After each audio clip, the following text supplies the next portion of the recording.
Terima kasih atas kesempatan yang diberikan untuk kelompok kami memaparkan hasil diskusi dari ruang kolaborasi modul 3.2 Pemimpin dalam Pengelolaan Sumber Daya Pembelajaran. Kami adalah kelompok B2 yang terdiri dari pertama Bapak Putu Eka Kenariawan, yang kedua Ibu Rizky Eka Rahmawati, dan saya sendiri Palupi Handayani. Berikut adalah hasil dari pemaparan diskusi kami. Pemimpin dalam sumber daya pembelajaran.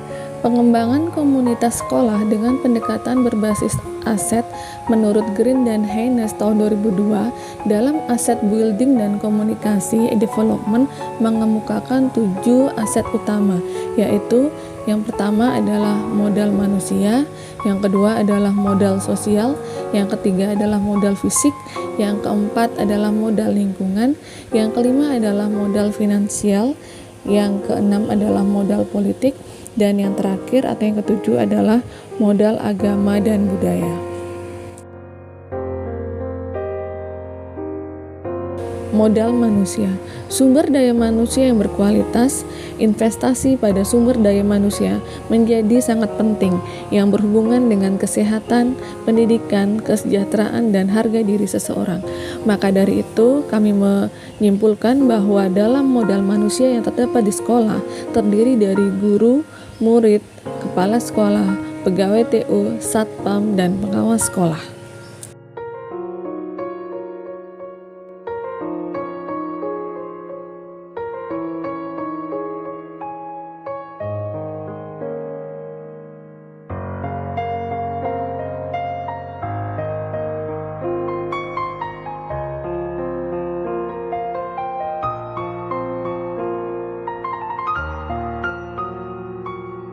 Norma sosial, norma dan aturan yang mengikat warga masyarakat yang ada di dalamnya dan mengatur pola perilaku warga, juga unsur kepercayaan dan jaringan antara unsur yang ada di dalam komunitas masyarakat. Maka kami berpendapat bahwa modal sosial yang terdapat dalam lingkungan sekolah, contohnya adalah peraturan sekolah, peraturan program sekolah seperti program Waka Kurikulum, Waka Sarana Prasarana, dan Waka Kesiswaan. Kemudian ada visi misi sekolah dan tugas pokok fungsi guru serta wali kelas. Kemudian ada relasi antara komite dan sekolah, dan terakhir relasi antara masyarakat dan sekolah.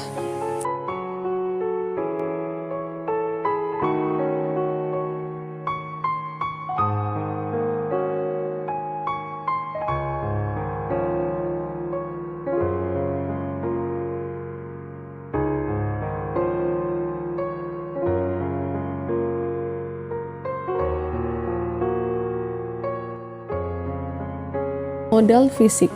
Modal fisik terdiri atas 2 kelompok utama, yaitu bangunan yang bisa digunakan untuk kelas atau lokasi melakukan proses pembelajaran, dan infrastruktur atau sarana prasarana.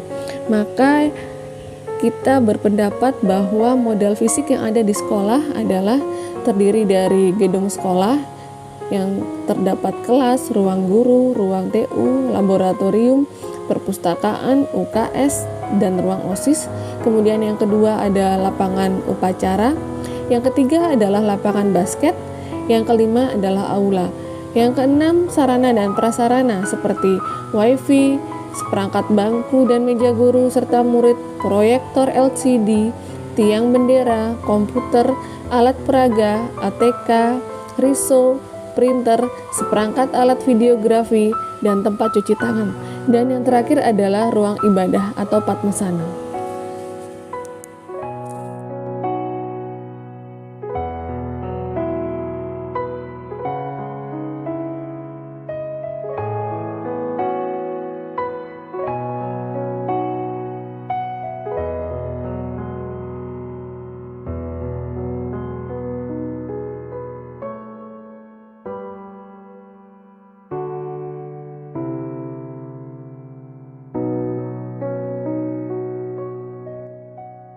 Modal lingkungan.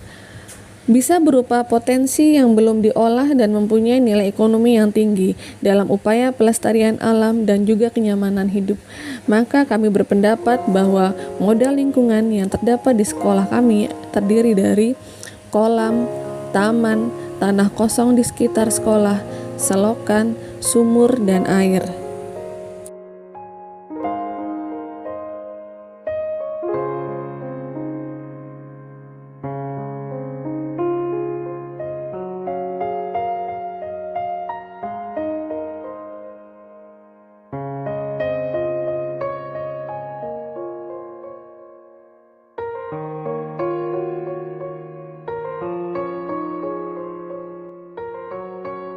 Modal finansial. Dukungan keuangan yang dimiliki oleh sebuah komunitas yang dapat digunakan untuk membiayai proses pembangunan dan kegiatan sebuah komunitas. Maka modal finansial yang terdapat di sekolah terdiri dari dana BOS, kemudian ada APBD, anggaran pengeluaran belanja daerah, dan kemudian ada dana komite, ada beasiswa seperti PIP dan uang kas guru.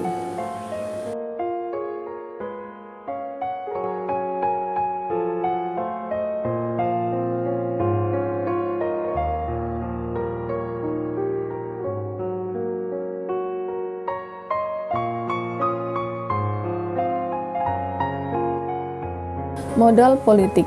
Modal politik adalah ukuran keterlibatan sosial semua lapisan atau kelompok yang memiliki peluang atau kesempatan yang sama dalam kepemimpinan, serta memiliki suara dalam masalah umum yang terjadi dalam komunitas. Dalam sekolah kami, relasi antara sekolah dan lembaga-lembaga lain yang pernah terjalin dengan baik. Yang pertama adalah puskesmas, yang memang mengadakan program untuk mengunjungi sekolah-sekolah terdekat. Kemudian ada kepolisian yang selalu memberikan bimbingan kepada anak didik kami agar taat pada aturan yang ada.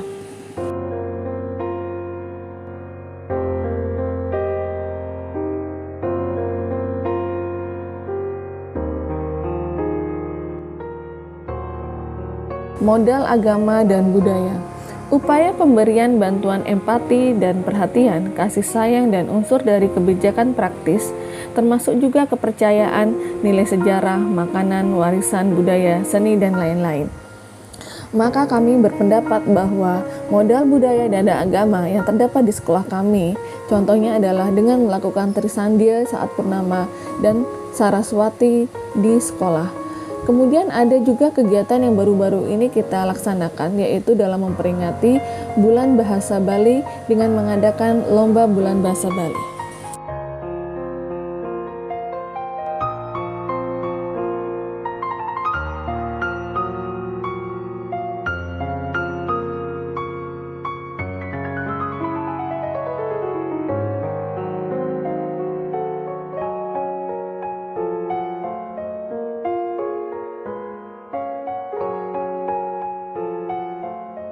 Adapun ini adalah akhir dari pemaparan dari kelompok kami, dan kata mutiara yang bisa kita sampaikan adalah pekerjaan ini masih akan terus berlanjut, maka jadikanlah ini yang terbaik. Terima kasih.